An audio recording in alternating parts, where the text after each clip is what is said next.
now looking back, if I could be more open-minded and be willing to embrace and train myself to be a better manager and embrace management responsibilities earlier and better, I think I could be more successful. This podcast is brought to you by ISU Corp. Are you having trouble with your software projects?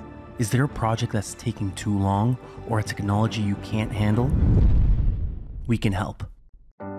We are ISU Corp, experts in custom software since 2005. With almost 20 years of experience, we can solve any technical problem from new businesses to satellite software. We've done it all. Let us turn your ideas into reality. Learn more about how we can help by visiting us at www.isucorp.ca. Your solution starts here.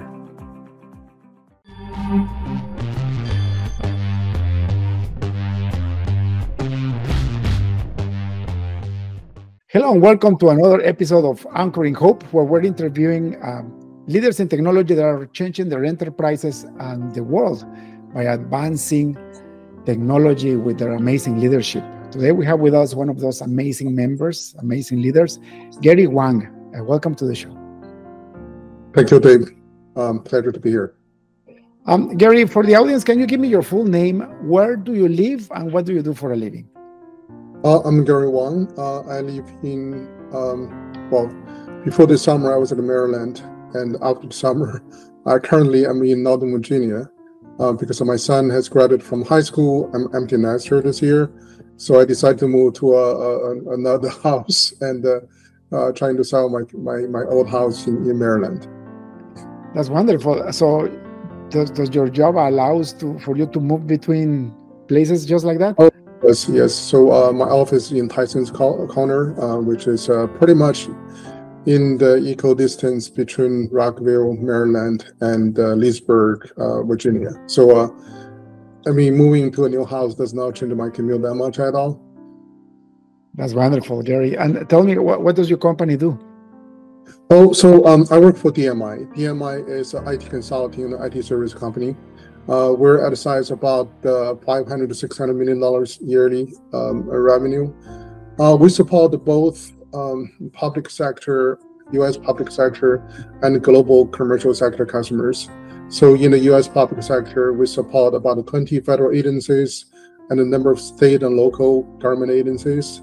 And in the global commercial, we support about 8 market verticals and global customer base. So the verticals include financials, insurance, life science, travel, automotive, manufacturing, and insurance. So those are the major customer base for us. That's wonderful, Gary. And what do you do for them? I'm the Chief Technology Officer. So my job at the DMI is to provide innovation, develop innovative capabilities, and support BD, capture proposals, drive new business growth, and in the meantime also provide engineering support to our contract programs to make sure we can deliver the cutting-edge modern technology services to our customers. So you guys also provide technology consultation too? Yes, we provide consulting, we provide implementation, engineering support, and for a lot of customers, we also provide a managed service O&M, support for them. That's wonderful, Gary. So I'm a serial entrepreneur. One of my main companies is ISU Corp, and we create custom software applications for different industries. But that's the only thing we do is only software, only design, only new architecture. You guys must have like a wide variety of services, right? Exactly. So our technology services include multiple areas. To start, we're a big digital engineering, digital experience company. We provide a lot of digital transformation services and digital experience consulting and implementation and development services to our customers. We are also a company that is really specialized in application development, application modernization, cloud, security, data services, AI, machine learning capabilities, and also we have a very strong managed mobility offerings for our customers. And so, like you said, we're doing pretty much, everything about IT. By the way, we also do a lot of e-commerce platform development and transformation for a lot of our retail and travel customers. That's amazing. So basically, you as a CTO are in charge of driving revenue, because all of your employees are the ones that are creating that revenue, I guess, right? Yeah, I mean, I think our belief in DMI is we want to deliver the modern and the transformational technology services to our customers. That's the only way to bring value to our customers, to enable them to transform, to modernize, save cost, and build new capabilities to support their business and their mission. And to that, we are trying to partner with those customers and bring additional value by bringing in cutting-edge technologies to make sure they can be successful, and their success is our success. We are trying to stay away from providing just the traditional kind of run-of-the-mill, operation maintenance, trying to operate the legacy kind of system and application, that kind of services. We do not believe that model, and we do not think that's going to be the way that the organization can achieve growth, can achieve, competitive advantage in the market. So by supporting our customers to adopt modern technology, we hope we can, provide value to them, allow them to grow, and also allow us to grow. That's beautiful. Gary, to get into such a role like that must have been a lifetime of growth and learning, right? Absolutely. How long have you been doing this CTO role? It's been many years. I started my IT career around the beginning of the century, right around year 2000, 2001. And I started as a system engineer that provides database, network, and application management services in federal contracting company. And later on, I was promoted to be a program manager, chief engineer, working at the Lockheed Martin, and then working at one of the large government contract programs as the program manager for a number of years at the Lockheed Martin. And then I moved on to the corporate CTO office to focus on system engineering and innovation development and support the BD and business development and capture. So I was a technical director in that position for about 4 years, and then Lockheed Martin, the division I was in at Lockheed Martin, was spun off by Lockheed Martin and merged with another company. Right around that time, I decided to join IBM. So I was the CTO for IBM public sector cybersecurity and biometrics practice. And then later on, I was hired into Unisys as the vice president for cloud infrastructure and cybersecurity services. And then we were really successful in Unisys Federal. We grew our business multiple times. So 4 years later, Unisys Federal was acquired by ICIC. I joined ICIC as the VP for Enterprise Solutioning.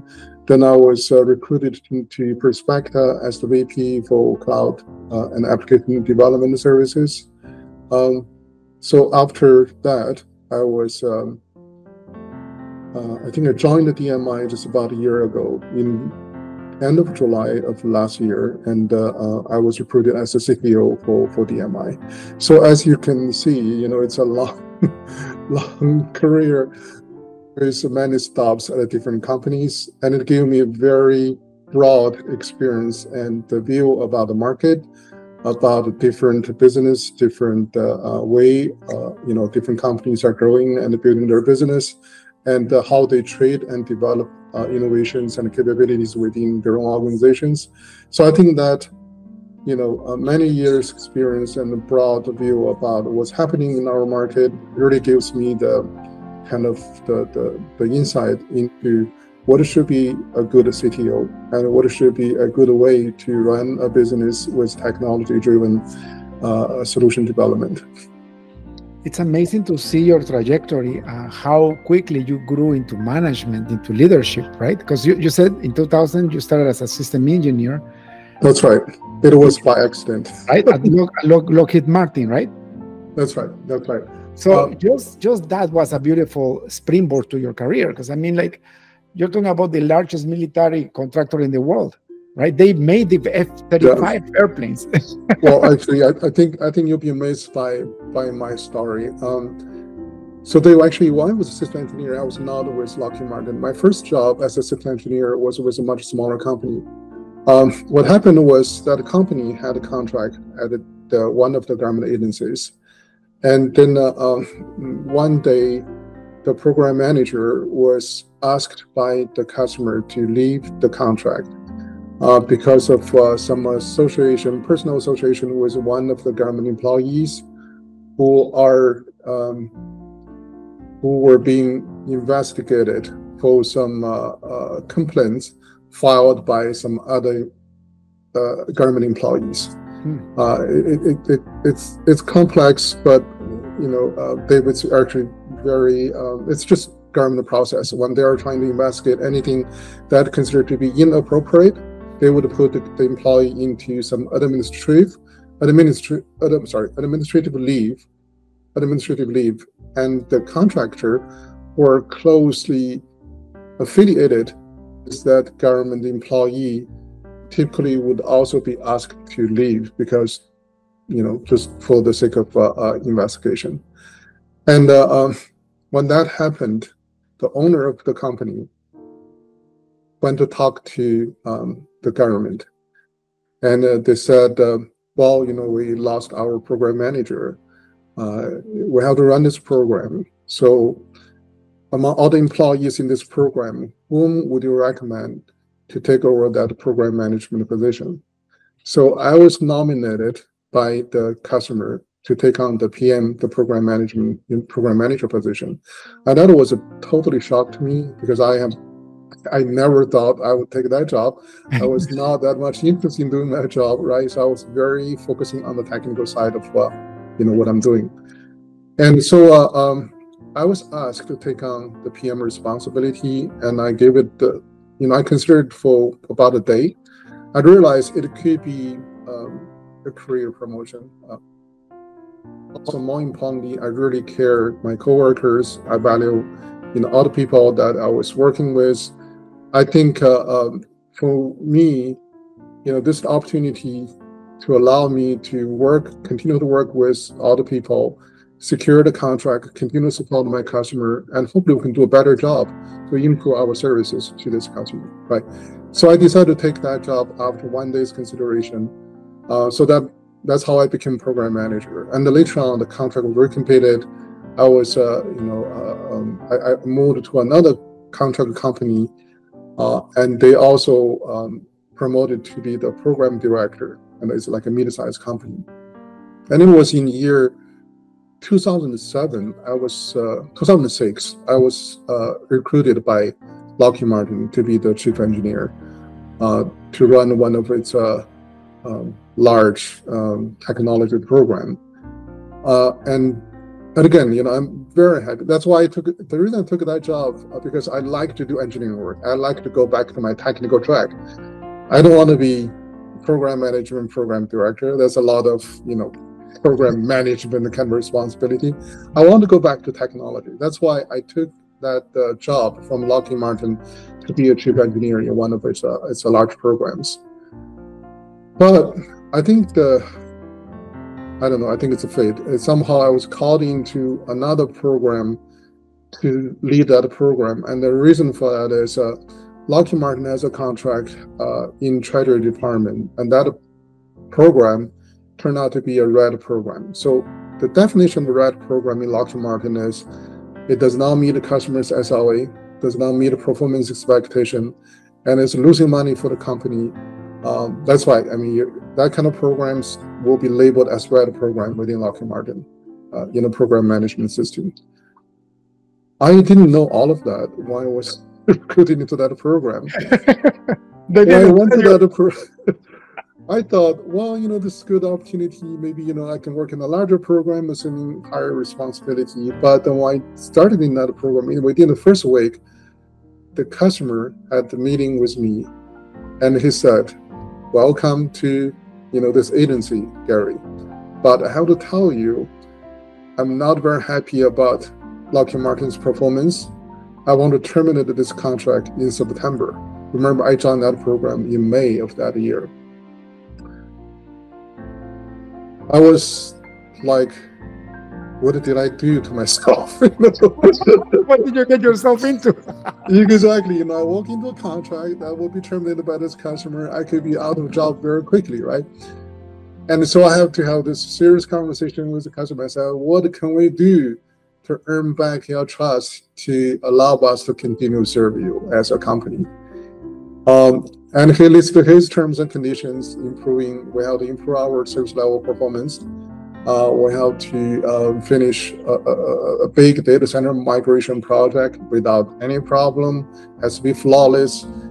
So essentially, he lists a number of things that we have to accomplish before September, so he would reconsider his decision.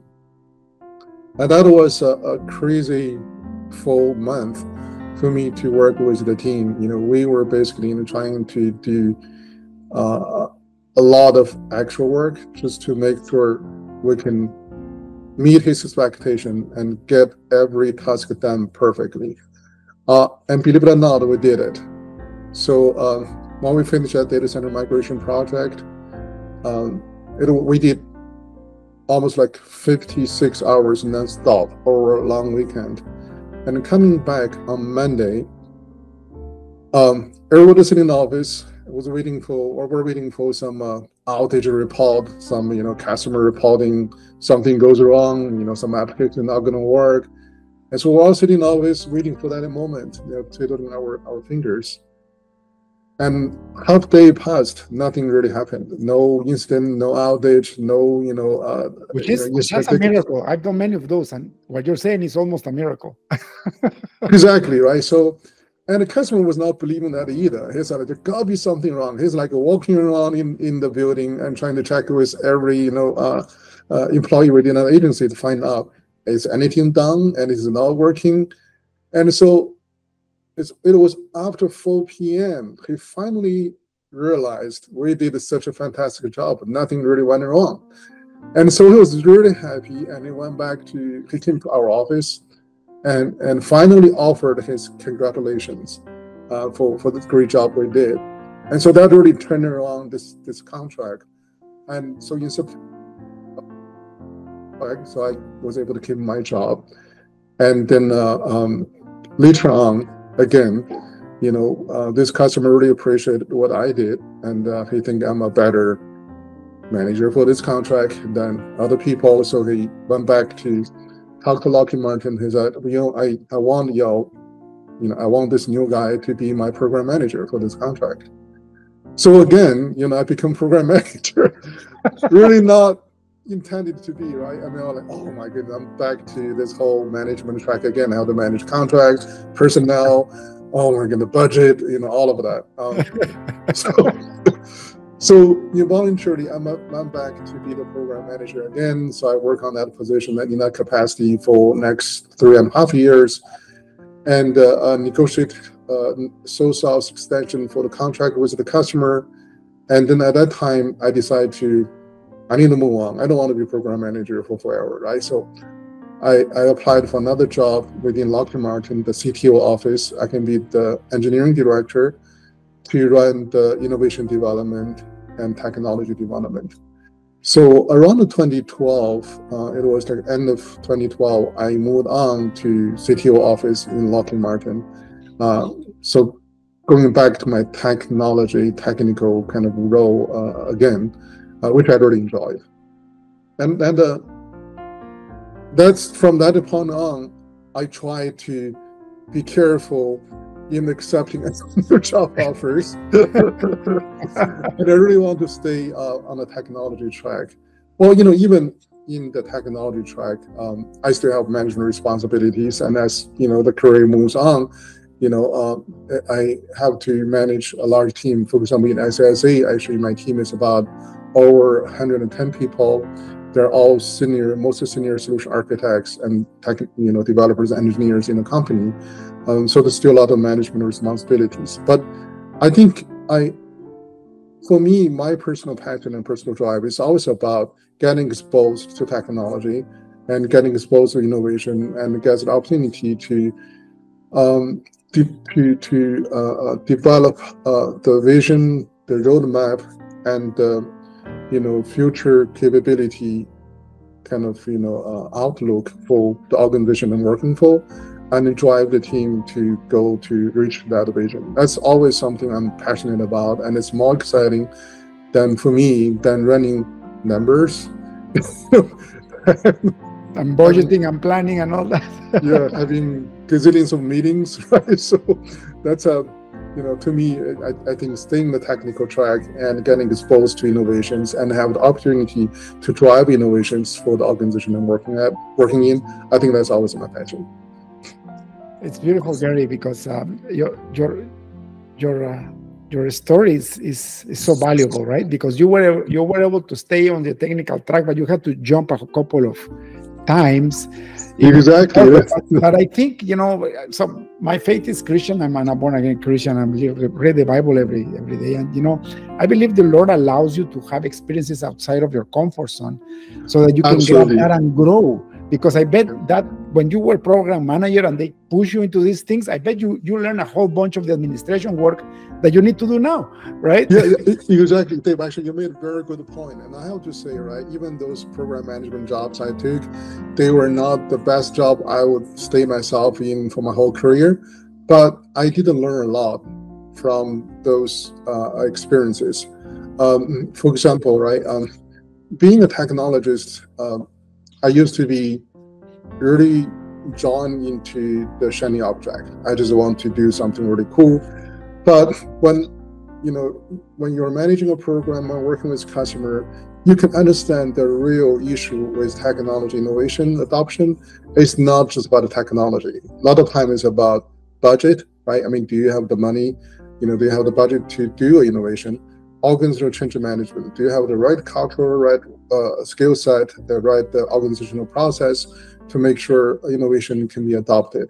Scalability and feasibility, right? I mean, not every technology, not every shiny object is something that's good for every organization, right? You need to understand how it fits into the business needs, what problem it can solve, what's going to be the total benefit, return on investment, and if the customer has the readiness to accept that kind of a new solution, right? So there's a lot of non-technical factors you need to consider when you're developing technology solutions and trying to convince your customer of adopting a new technology, right? So I think that's really those being a program manager give me that kind of perspective and give me that kind of learning to understand.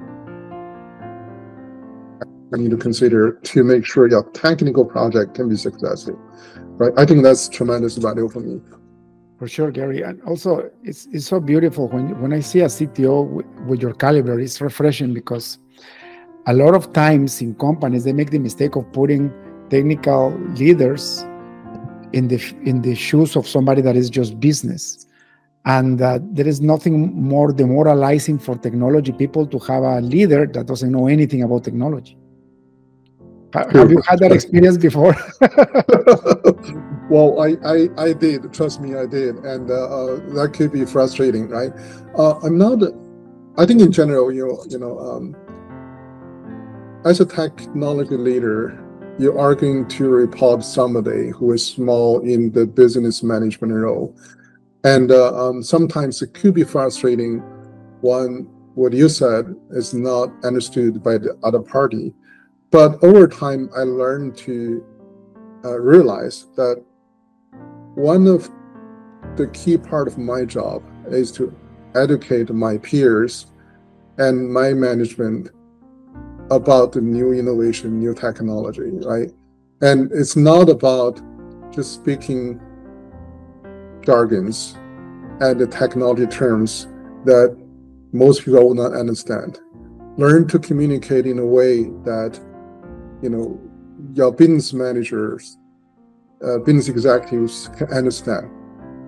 Focus on the value, focus on the benefits. Also give them a balanced view about the risk, the benefits, and educate them about what this solution, what this technology can bring into the business. I think that's a tremendous valuable skill that every technology leader needs to learn, right? You're not going to, I mean, it would be fortunate to have somebody who's technology savvy, and also is a business savvy that can speak both language. But most of the time, you're not going to have that luxury.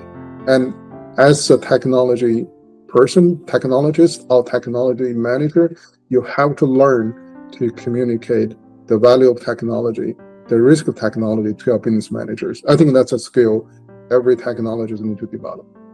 Actually, if you don't develop that skill, you will never become a good leader in technology, because I believe a leader in technology is the professional that manages the technology side beautifully, so he can communicate with his team, but he also manages the business sides in such a way that the business knows what's going on and can actually make a decision, or they can actually allow for the decision that you're making. For me, that's what got me into leadership very fast, because I quickly realized that the other guys didn't understand what I was saying. So I tried to educate myself on how to tell them in terms of return of investment, risk management, why this is better of this something else, and not to go with the fad of the current what's hot in the market, right? Because this happens all the time, right? People, oh, blockchain is hot right now, and then now AI is hot, and now this is hot, and your CEO comes in and is like, why are we not using AI yet? And I'm like, hold on, do you know what that means? And you have to understand enough to explain to a business person why you should or why you shouldn't, or maybe not. This is not the time. That's true. Yeah, that's true. Absolutely. I think any technology has a feasibility issue with a particular organization, right? You have to assess the organization, assess the business needs, and introduce the solution in a proper way so that it can be adopted, it can be sustained, it can really achieve the ROI that you are projecting. And if you don't have that support, if you don't have the readiness, if you don't have the right cultural process, and more importantly, the business needs and the business appetite for a particular technology, very likely it's going to fail. Yeah, for sure. And also on the other side, when you talked about the shiny object, every good technologist will love to play with the latest and greatest technology. Yeah. And when I was a developer, when I was a senior architect, I was at fault. Until I quickly realized, when I got into management, I quickly realized that making a technology decision too fast just because I want to learn that could actually break down the project or even break down the company, right?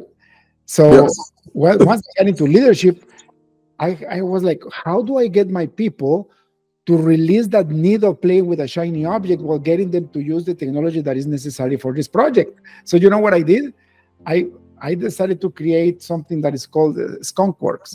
So I was able to give half a day to every senior developer to play on whatever they wanted for half a day, as long as they proved to me that they were going to work on a project that could be presented. So basically, R&D. I allowed my team to have R&D, and I still do that with my company, right? They are allowed to do R&D for up to a certain point of time, and that actually refreshes them.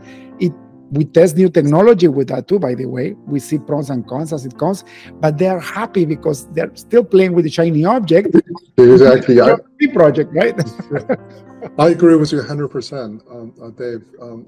Most of the technologists working in the engineering organization, they all have passion for technology.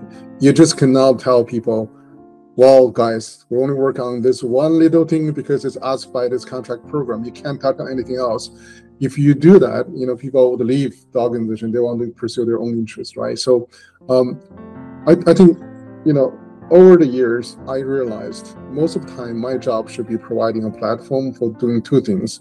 One is the platform should be providing the opportunities for the technologists to explore their interests, to explore the cutting edge technology, because that's how they grow professionally, how they can satisfy their personal interest in, driving, in building, interesting technologies.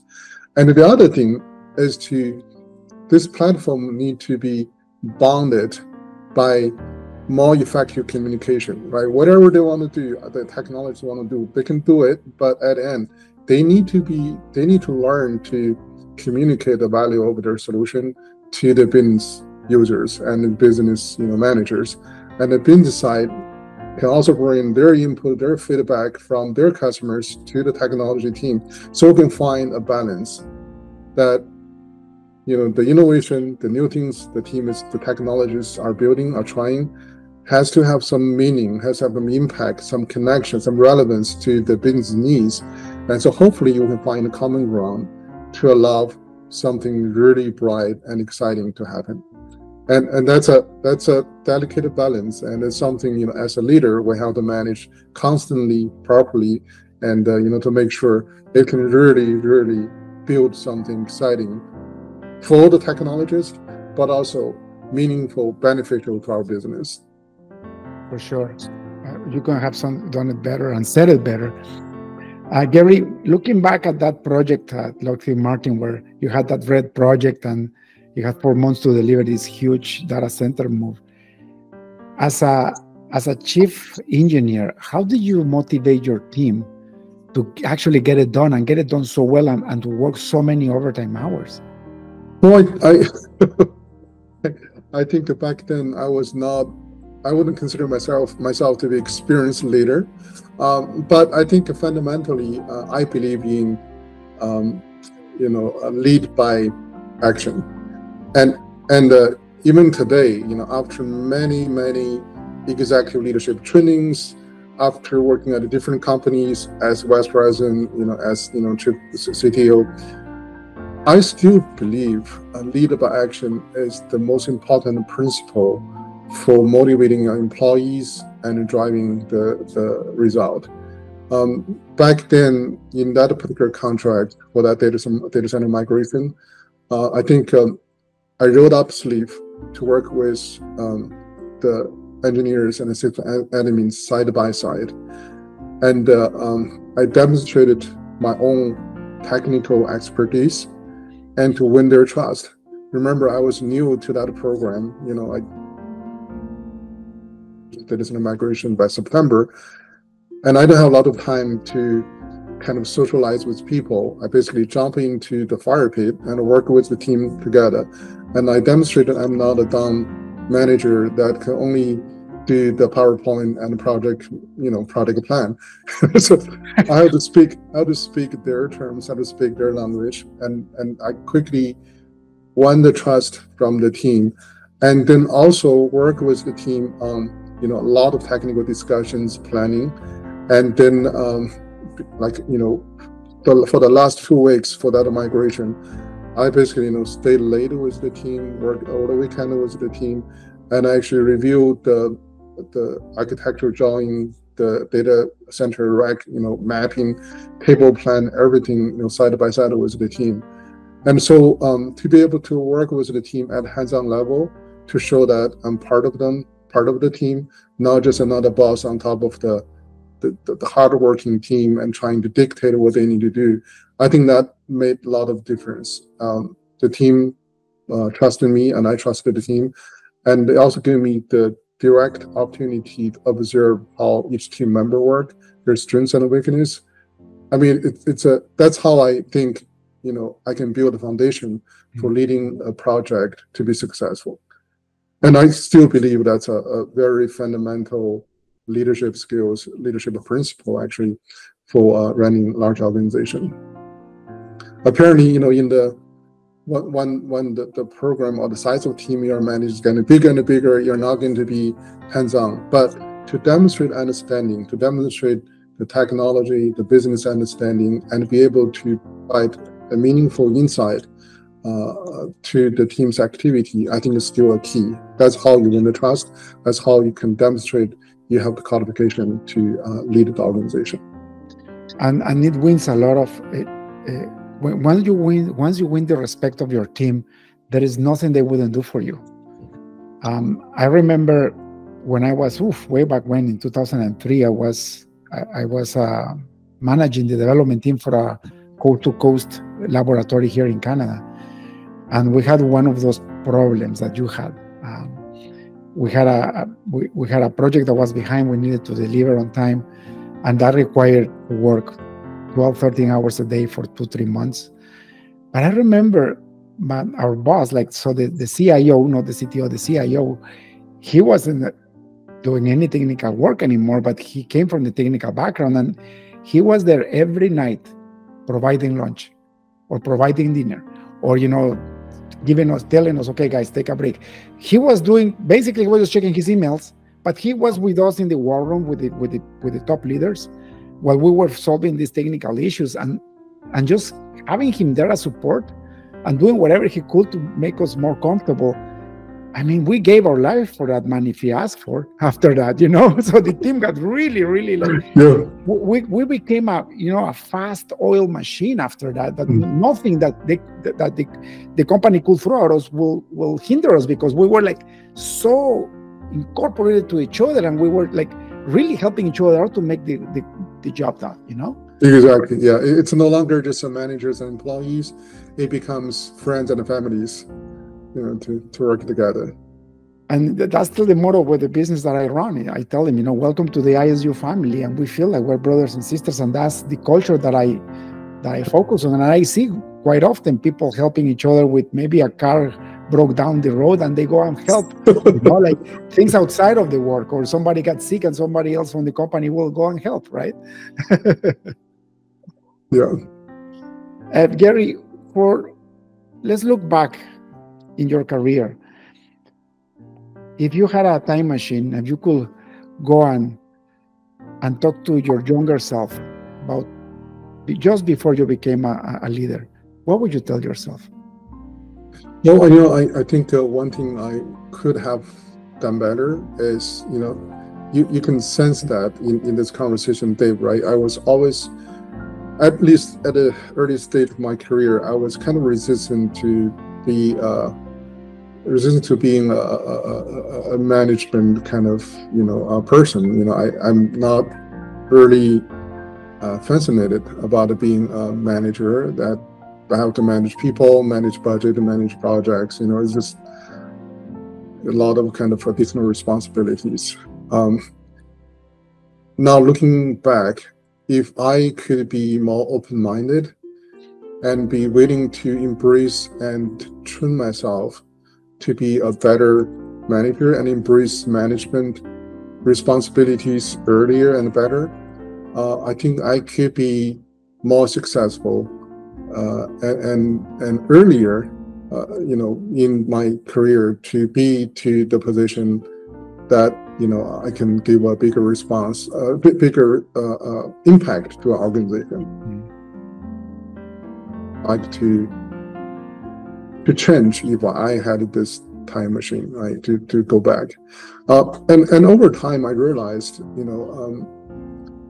that the key reason for me to decide to fully embrace this management career is that when you are individual contributor, if all you are like running or leading a small team, a lot of times you have a lot of constraints. The constraints could be the order from managers, the decision that was made about the organization, about the technology direction that you were not involved with, but it was made by somebody else, right? So you have the interest in working with technology, but you don't have the authority or influence or decision-making power about where you want to go, where you want to do this technology. And that can only be achieved when you are at a certain level of the organization. And that's why to go up to that level of responsibility within an organization is kind of important, because at the end, once you are a CTO, once you are, an important technology leader within the organization, you would finally have the opportunity to lay out your vision for the company. And you would have the big decision-making power to make sure the budget, the resource, and the strategy can be put together to support, the vision you lay out for the company. And I think that's very important, right? It's not about power. It's not about, to have that feeling good, to be a big, executive. It's more about being able to be more impactful to the business. You can make a better decision. At least I believe I can make a better decision than some other people who are making decisions for me. And also, you can really achieve what you wanted to do. and that's a, that's a major difference, and that's eventually that turned out to be the major reason why I decided to, move up in the management, career, and to be, to.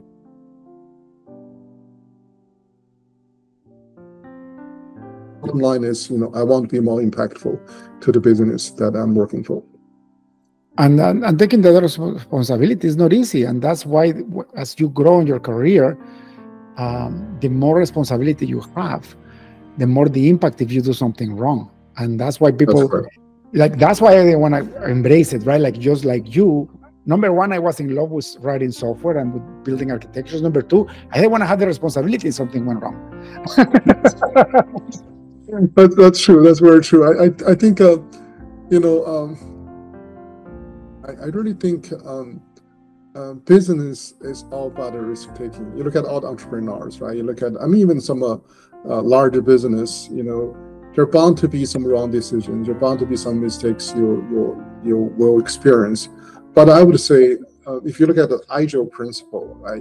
This whole Agile methodology, Agile, kind of approach, you want to fail early, you want to fail quickly, and you want to fail forward, which means when you're making decisions, you want to be careful in how to manage the testing, the development, the initial prototyping, piloting, whatever. You build all the different gates to make sure what you're doing is making meaningful progress, but also has enough checkpoints to make sure it's being validated, it's being, vetted by different organizations, impacted organizations within the company.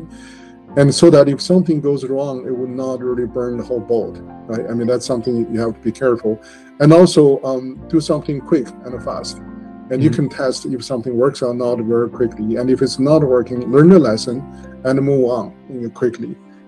That's that's how you make incremental progress without causing huge, failure to the organization. Risk management, depending on the organization, there are a lot of mission critical organizations, particularly, in a space that I'm in right now. DMI serves a lot of U.S. Federal agencies.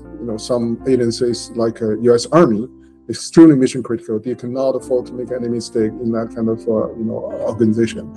So different organizations have different risk tolerance level, and how to work with your customers to manage that risk and build the proper process and the checkpoints to make sure you can deliver the technology benefits and also manage the risk properly is very important. And it's just something that you learn over the years. You become better and better particularly when you're partnering with your customers.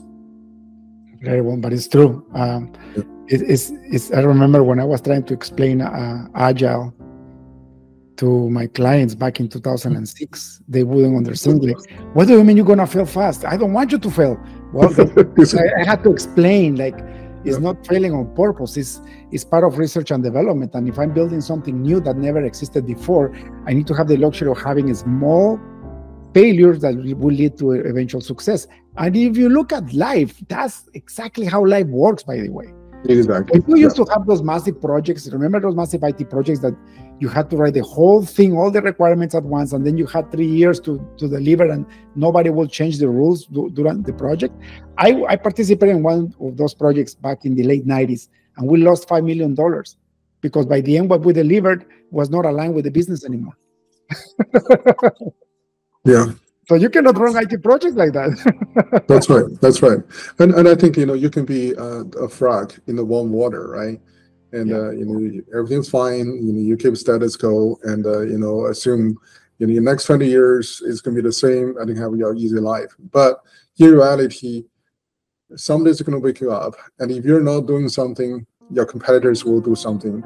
And eventually you'll be totally shocked by the failing business, by the loss of revenue, and by the growth of your competitors. At the end, you'll be out of your business, right? So it's just I think it's part of any business. You have to build that culture and that acceptance, that tolerance for certain risks, and be willing to be, moving forward and be, willing to, charge forward, fail forward, to be constantly transforming, optimizing your own business to be successful. Wonderful, Gary. Almost more than 40 minutes have gone by already, and I know you're a big executive, and I want to respect your time. Thank you so much for being in this show. Thank you, Dave. I'm going to ask you one question, and then we'll finish the podcast. If you had access to a billboard in front of the busiest highway on Earth, what would you write on it? Can you repeat? Sorry. If you had access to a billboard in front of a very busy highway, what would you write on it? What advice would you give humanity? Immediate reactions. Don't write anything on it because you're going to distract the drivers. Well, that's a great point. Talking about risk management. See,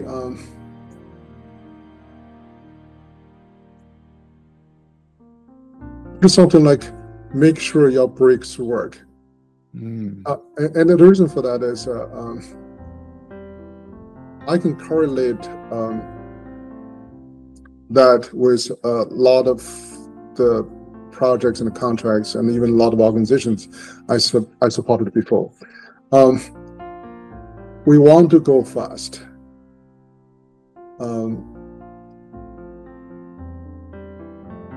You can ask any people what's the use of a brake in a car, and they would tell you, oh, because you want to stop, because it allows you to stop. But the real use of the brake, the real intention of a brake was not to stop, was actually to allow you to drive faster, safely. Because I think without the brake, you are not going to be able to drive faster because you're going to drive into some kind of casualty very, very quickly. And that's why the brake can mean security. Right, when you're building innovation and new technology, you want to make sure the security is built into your solution. Yeah, it could be some proper governance process to make sure that all your product development can be governed properly based on the some reference architecture, enterprise architecture, some governance process, whatever it is. The brake is something that can allow you move faster. And the same thing, the brake is the mechanism that can make sure your innovation can be faster and successful. So be aware of that, respect that, and actually it's ideally you should design some brake at the very early stage of your technology product development. That will give you the sustained success in the future. And that's something everybody should bear in mind. That's an amazing advice, and I never heard it before, and it's so true, so valuable. Gary, thank you so much for your wisdom, for your time, your insight. If people like to follow you, are you on LinkedIn or social media? How can they find you? I'm on LinkedIn. LinkedIn, fantastic. Yeah. Gary, God bless you. Thank you for your time. Have a beautiful week, and it was a pleasure to have you with us. Okay, pleasure. Thank you. Bye-bye. Thank you for tuning in to the Leaders in Tech podcast. Check in next week to keep learning how to use technology and leadership to change the game. See you next time.